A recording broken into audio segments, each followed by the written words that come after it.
بہت جلدی ملے گا انعام، بالکل انویسٹمنٹ ہے. آپ یہاں بہت ساری پیکیجز ہیں جو بینکوں نے نکال رکھے ہیں کہ بھائی 5 سال کے لیے آپ پیسہ سرٹیفکیٹ خرید لیں، 5 سال کے بعد آپ کو اتنا دگنا ہو کر ملے گا. تو یہ انویسٹمنٹ آپ نے دے دیا. اب فوری طور پر آپ کو منافع نہیں مل رہا، لیکن ایک توقع ہے کہ یہ 5 سال کے بعد جب میچور ہوگی یہ اسکیم تو پھر یہ میرا پیسہ دگنا ہو کر آئے گا. یہاں حق تعالی شانہ آپ کی اس انویسٹمنٹ کو ایک ایسے بدلے میں دے رہے ہیں، ایک ایسی چیز کا وعدہ کر رہے ہیں جس کے اندر نہ نقصان کا اندیشہ ہے. یہاں تو دنیا میں بینک رپٹ بھی ہو جاتے ہیں اور بہت سے مالوں کو نقصان بھی پہنچ جاتا ہے. حق تعالی شانہ ایک ایسے کھرے مال کا وعدہ کر رہے ہیں اور ایسے چیز کا وعدہ کر رہے ہیں کہ جس کا تصور بھی آپ اس دنیا میں بیٹھ کر نہیں کر سکتے کہ وہ کیا عظیم نعمت ہے جس کا نام جنت ہے. وہ جنت ذرا اب بڑی تفصیلات ہیں، لیکن لوگ ہنستے ہیں کہ مولوی جو ہے وہ جنت کے خواب زیادہ دیکھتا ہے اس لیے خوش رہتا ہے. ٹھیک ہے، جنت کے خواب تو دیکھتا ہے بالکل، اور دیکھنا چاہیے. مومن ہے اسی لیے ہے کہ اس کی آخری منزل جنت ہی.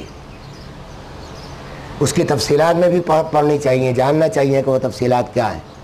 حقیقت یہ ہے کہ جنت ایک عجیب و غریب نعمت ہے حق تعالی شانہ کہ جہاں نہ کوئی دکھ ہے، جہاں نہ کوئی ماضی کا غم ہے، جہاں نہ کوئی مستقبل کی فکر ہے. لا خوف علیہم ولا هم یحزنون، کہ خوف جو ہے وہ تو مستقبل کے لیے ہوا کرتا ہے. ڈر لگتا رہتا ہے کہ کہیں ہمارا مال نہ چھن جائے، ہماری یہ جوانی جو ہے، یہ صحت جو ہے یہ نہ چھن جائے، یا ہمارے بچے نہ چھن جائے، ہماری جن چیزوں سے محبت ہے یہ ہم سے دور نہ ہو جائیں. یہ سب خوف ہے اور ان سب کا تعلق مستقبل سے. اور غم جو ہوتا ہے وہ ماضی پر ہوا کرتا ہے کہ صاحب فلاں معاملہ ہم نے ایسا غلط کر لیا، اس سے یہ نقصان ہو گیا، فلاں آدمی ہم سے چلا گیا، ہم سے بچھڑ گیا، اس کا غم ہے.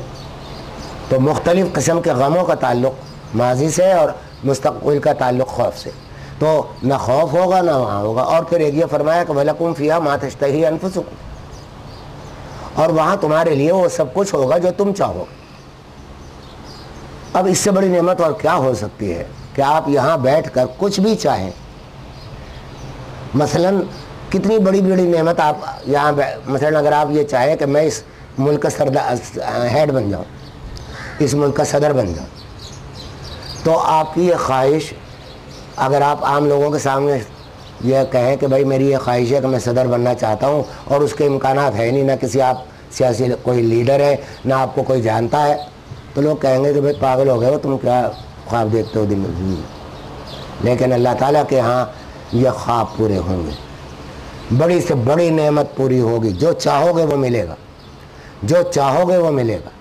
یہ گویا ایک طرح کی خدائی ہے اگر دیکھا جائے، کیونکہ یہ صفت اللہ تعالیٰ کی ہے کہ جو وہ چاہتا ہے وہ ہوتا ہے. وہاں جا کر ایک طرح کی خدائی حاصل ہو جائے گی بندوں کو کہ یہ جو چاہے گا وہ مل جائے گا، جو وہ خواہش کرے گا وہ مل جائے گا. تو اس واسطے یہ ہم بکے ہوئے مال ہیں.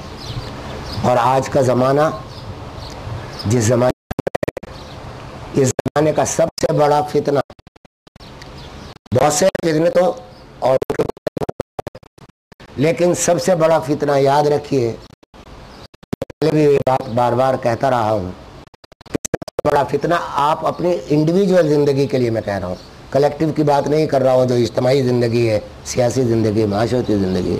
انڈیویجول لیول میں سب سے بڑا فتنہ خود آپ ہیں، سمجھا آپ؟ خود آپ اپنے لیے سب سے بڑا فتنہ ہے. اس لیے آپ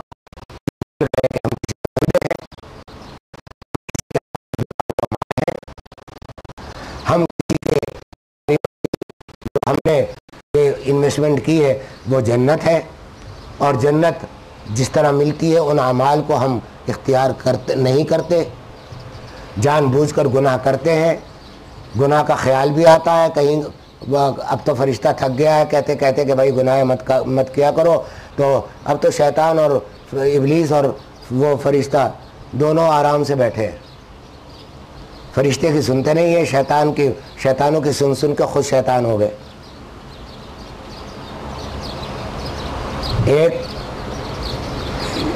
ایک شخص کے ساتھ ایک مرتبہ شیطان نے کہا کہ میں سارا دن تمہارے ساتھ رہوں گا، میں دیکھنا چاہتا ہوں تمہارا کیا عمل ہے۔ حکایت ہے سمجھانے کے لیے۔ کہا کہ رہو۔ سارا دن گزر گیا تو اس آدمی نے کوئی نماز نہیں پڑھی۔ شیطان نے عشاء کے بعد کہا کہ بھائی تیرے اور میرے راستے جدا ہیں، اب میں تیرے پاس نہیں آؤں گا۔ میں نے کہا بھائی کیوں؟ کہا کہ میں نے ایک سجدے کو انکار کیا تھا تو مجھے اللہ تعالیٰ نے لعنت بھیج کر ملعون کر کے مردود کر دیا تھا، تو نے آج 64 سجدے نہیں کیے، سمجھے؟ اور وہ 64 سجدے بھی آدم کا معاملہ نہیں تھا، اللہ کو کرنے تھے۔ میں نے تو اللہ کے سجدے سے انکار نہیں کیا تھا، میں نے تو آدم کے سجدے سے انکار کیا تھا۔ تو نے آج 64 سجدے نہیں کیے، وہ بھی اللہ کو نہیں کیے، تو میرا تیرا کیا ساتھ ہے بھائی؟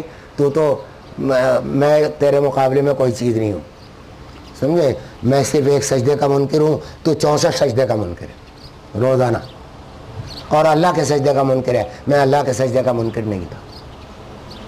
تو اس واسطے شیطانیت کا غلبہ ہم پر بہت زیادہ ہے، نفسانیت اور شیطانیت دونوں کا غلبہ ہے اس دور میں۔ تو انڈیویجول زندگی کی بات میں کر رہا ہوں کہ ہم اپنی ذات کے لیے خود بڑا فتنہ بن گئے، ہم خود اپنی ذات کے لیے بڑا فتنہ ہے۔ جن چیزوں کو جوڑنے کے لیے اللہ تعالیٰ نے ہمیں بھیجا تھا ان سے قطع کر رہے ہیں، بہت سے رشتے ہم منقطع کر دیتے ہیں، اس کو قطع رحمی کرتے ہیں۔ جہاں صلہ رحمی کا حکم تھا وہاں صلہ رحمی نہیں کرتے، جہاں جس طرح کمانے کا حکم تھا اس طرح نہیں کماتے، جس طرح خرچ کرنے کا حکم تھا اس طرح نہیں خرچ کرتے، اور مختلف گناہوں میں مبتلا ہے۔ اور بعض لوگ تو اللہ تعالیٰ پناہ میں رکھے، وہ لا علمی میں عقائد کے معاملے میں بہت زیادہ لاپرواہ ہے، عقیدہ یہ درست نہیں، اور جب عقیدہ درست نہ ہو تو پھر ایمان ہی کی سلامتی کو خطرہ ہوتا ہے انسان۔ مثلا ہم یہ مانتے ہیں کہ اللہ ایک ہے، آن صلی اللہ علیہ وسلم کو خاتم النبیین بھی مانتے ہیں صلی اللہ علیہ وسلم، اور آخرت پر بھی یقین ہے کہ ہمیں مرنا ہے، لیکن ایک میرے عزیز نے کہا کہ میاں تم تو قیدی ہو۔ میں نے کہا کہے کہ جائز ناجائز کے؟ میں اس چکر میں نہیں پڑتا۔ میں نے کہا میاں ہم تو خیر فخر کرتے ہیں اس قید پر، اور میں تو یہ دعا کرتا ہوں کہ اللہ تعالیٰ اس قید کے ساتھ قبر میں لے جائے، لیکن یہ جو تم نے جملہ کہا کہ میں جائز ناجائز کے چکر میں نہیں پڑتا، اس سے تجدید ایمان کرو، سمجھے؟ یہ ایمان ختم ہو گیا۔ یہ بعض جملے وہ ہوتے ہیں کہ جو ایمانی کو ختم کر دیتے ہیں، انسان باقی نہیں رہتا، اور پھر وہ کہہ کے گزر بھی جاتا ہے، بھول بھی جاتا ہے، توبہ بھی نہیں ہوتی، رشتہ ٹوٹ جاتا ہے، سمجھے آپ؟ بچے وارث نہیں رہتے، آپ کی وراثت کا حق نہیں رہتا باپ کی وراثت میں، سمجھے؟